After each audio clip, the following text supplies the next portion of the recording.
목은 밤에 잠을 잘 때를 제외하곤 하루 종일 머리를 지탱하게 되죠. 5kg 내외의 머리 무게에 비해 인대가 얇은 편이고 근육의 힘도 크지 않아서 자세와 습관 때문에 생기는 질환이 많습니다. 이번 시간에는 익산병원 길진상 과장과 함께 경추부 질환에 대해 알아보는 시간 마련했습니다. 어깨와 팔, 손, 등까지도 이어지는 통증, 목뼈 이상 때문일 수 있습니다. 목뼈 질환을 호소하는 연령은 점차 낮아지고 있는데요. 다양한 경추부 질환의 증상과 치료법에 대해 신경외과 전문의 길진상 과장과 함께 자세히 알아봅니다.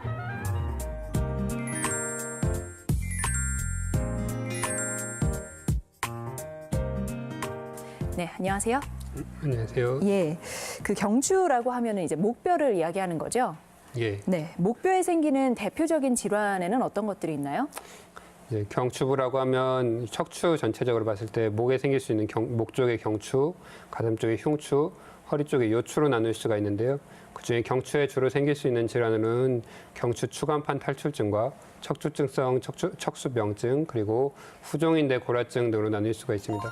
경추는 요추와는 달리 옆에 구상돌기라고 불리는 척추뼈의 위쪽, 가상 위쪽으로 해서 네. 뿔처럼 솟아있는 부분이 있습니다. 예. 이로 인해서 다른 디스크와는 달리 이제 일반적인 디스크처럼 보이는 디스크만 튀어나오게 되는 연성 디스크와 구상 돌기 부분이 뼈가 자라면서 생길 수가 있는 경성 디스크로 또 나뉠 수 있어서 일반적인 디스크와는 약간 다르다고 할 수 있겠습니다.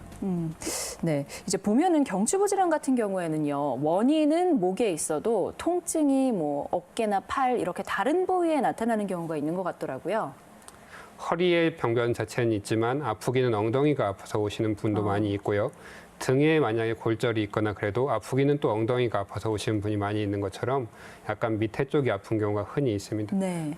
경추부 질환 같은 경우에도 목이 아프지만 병변 자체는 목이 있지만 등이 아프거나 어깨가 아파서 오시는 분이 더 많고, 이렇기 때문에 특히 경추 6, 7번 디스크 같은 경우에는 목이 전혀 아프질 않고 목보다는 견갑골 사이 내측에 견갑골 등 사이 그 등 쪽과 어깨나 손이 저려서 오시는 분이 많기 때문에 오랫동안 다른 부위만 치료를 하셔서 어깨도 MRI를 찍어보고 가슴 쪽도 MRI를 찍어봤는데 아무런 이상을 찾을 수가 없다. 그래서 오랫동안 통증 때문에 힘들어하시다 오시는 경우도 많고, 꼭 통증 그 병변이 있는 부위가 아픈 것이 아니고 통증은 따라서 내려가는 거기 때문에 그 하부가 아픈 경우가 상당히 많이 있습니다. 네, 이 통증이 발생할 때 목이 아파서 이 통증이 생기는 건지 아니면 다른 어깨 질환이 있는 건지 좀 구별할 수 있는 방법이 있나요? 가장 쉽게 집에서 할 수 있는 구별할 수 있는 방법은 목을 움직여 보셨을 때 목을 이제 스펄링 테스트라고 하는 방법이 제일 일반적으로 쓰이는데, 목을 이렇게 젖히시고 네. 이 상태에서 신경을 더 당겨보는 방향으로 이렇게 옆쪽으로 돌려보시고 반대쪽으로 돌려보시고 하시면서 약간 더 기울여 보시면, 이쪽 반대편으로 이렇게 기울여 보시면서 신경이 나가는 구멍이 좁아 있는 경우가 많기 때문에 그 구멍을 좁아진 곳을 더 당기거나 아니면 더 좁히는 형태로 목을 돌려보시면, 그로 인해서 통증이 이제 목은 당연히 아플 수 있습니다. 목은 이렇게 했을 때 목이 좀 뻐근해요. 그런 분들을 말씀하신 건 아니고, 이런 통증이 어깨로 내려오시거나 그런 통증이 유발된 경우에는 있을 수가 있고요. 또 고개를 심하게 적기거나 주셨을 때 목 자체 이 뿌리 쪽이 아픈 게 아니고 찌르르 내려가는 통증이 생긴다든가 네. 하는 부분들이 있고요. 어깨 외전 검사라고 해서 이제 일을 하시다가 계속 어깨가 아파서 어깨를 들어 올려서 편해지시는 분들이 있습니다. 들어 올려서 편해지시는 분들 같은 경우에는 들어 올리면서 이제 신경 가는 구멍이 약간 넓어지고 그러면서 신경 가는 그 길이 좀 짧아지면서 증상이 호전되시는 거기 때문에 그런 경우에도 도움이 될 수 있는 검사입니다.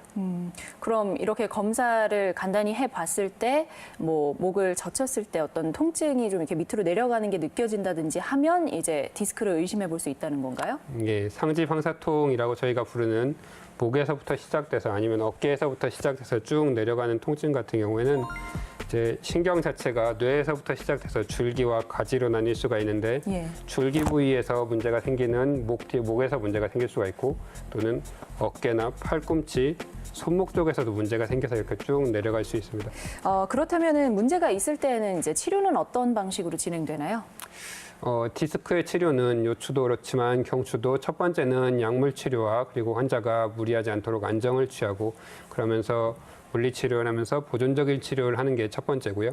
통증이 너무 심하신 경우에는 이제 추간공이나 아니면 경막 외곽 부위에, 즉 목 쪽에 주사를 놓는 방법도 쓸 수가 있습니다. 네. 대부분의 환자분들, 이제 통계에 따라서는 80%로 보는 경우도 있고 90%로 보는 경우도 있는데 80%에서 90%의 환자분들은 이것만 해도 대부분 일상생활에 복귀할 수 있을 정도로 통증이 좋아지신 경우가 많이 있습니다. 예.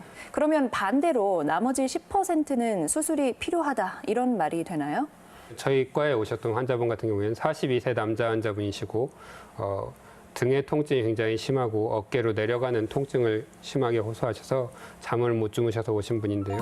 MRI를 시행했고 MRI에서는 신경을 심하게 누르는 증상이 보여서 환자분 같은 경우에 통증이 심하고 근력도 약화가 되고 있었기 때문에 전방 접근으로 해서 디스크를 제거해주고 추체를 융합시키는 융합술을 시행을 해서 환자분은 증상이 즉각적으로 좋아지시고 5일 만에 퇴원하셔서 외래에서는 특별히 증상 호소 없이 지내시고 계십니다. 전방 접근이란 게 뭔가요? 이제 수술을 경추부 질환을 수술을 시행을 할 때 전방으로 접근하는 경우, 측방으로 접근하는 경우, 후방으로 접근하는 경우가 다 연구가 됐었는데 측방으로 접근하는 경우에는 이쪽이 경동맥이 흐르고 있고 위험한 구조물들이 많아서 요즘은 거의 시행을 하지 않고 있고 주로 전방으로 접근할 때는 추체를 직접 보면서 그 사이에 있는 디스크를 제거한 후에 이제 양쪽으로 아까 처음에 말씀드렸던 뿔처럼 솟아나 있는 구상 돌기 같은 것도 다 제거를 한 뒤에 여기에 인공 추체를 집어넣고 마칠 네. 수 있는 수술법이고요. 후방 접근법으로 하면은 목 뒤쪽으로 들어가게 됩니다. 목 뒤쪽으로 들어가게 돼서 뒤쪽에서 들어가게 되면 이제 앞쪽에서 들어간 것처럼 직접적으로 디스크를 제거하지는 못하지만 예. 뒤쪽에서 공간을 넓혀서 간접적으로 증상을 호전시키는 방법이 있게 되겠습니다. 네. 마지막으로 경추부 질환을 예방하거나 통증을 감소시킬 수 있는 평소 생활 습관이 있다면 소개해 주시겠어요? 이제 목 자체를 제일 안 좋은 자세로 놓지 않는 게 제일 중요하고요. 이제 많이들 문제가 되시는 게 요즘 같은 경우에 스마트폰을 보면서 고개를 계속 숙이고 있는 자세라든가 TV를 이렇게 누워서 보실 때 팔을 이렇게 괴고 있으신 자세 아니면 컴퓨터나 무슨 작업을 하실 때 목을 이렇게 쭉 빼고 있는 이런 자세들이 모두 다 허리에 무리를 줘서 안 좋은 영향을 끼칠 수 있고요. 네. 가끔 의뢰에서 보시면 베개를 어떻게 베는 게 좋을까요? 하고 물어보시는 분들도 많이 있습니다. 하지만 베개 높이는 개인 체형마다 많은 차이가 있고요. 베셨을 때 통증이 없고 또 목이 옆에서 봤을 때 특별히 휘어지지만 않으면 문제는 없습니다. 이제 디스크 질환이 있어서 상지 방사통이 유발되시고 있는 환자분 같은 경우에는 대부분은 베개를 조금 높게 베시면 증상 해소에 도움이 되는 경우가 많이 있겠습니다. 네. 오늘 이 시간에는 신경외과 전문의 길진상 과장과 함께 경추부 질환에 대해서 알아봤습니다. 고맙습니다. 고맙습니다. 약도 식품처럼 유통기한이 있습니다. 유효기간 또는 사용기한으로 표시되는데요. 보통 제조한 지 2, 3년이 지난 시점까지가 해당됩니다. 약품마다 사용기한이 표시돼 있지만 눈에 잘 띄지 않을 경우에는 약사에게 문의를 하면 알 수 있는데요. 다만 이 사용기한은 포장을 뜯지 않은 상태를 가리킵니다. 특히 시럽, 가루, 연고, 안약은 개봉 후에 변질될 가능성이 커서 더욱 주의해야 하고요. 남은 약을 다음번 증상이 나타났을 때 임의대로 사용하면 엉뚱한 부작용을 부를 수 있기 때문에 처방받은 당시에만 사용하는 게 좋습니다. 저는 여기서 인사드리겠습니다. 고맙습니다.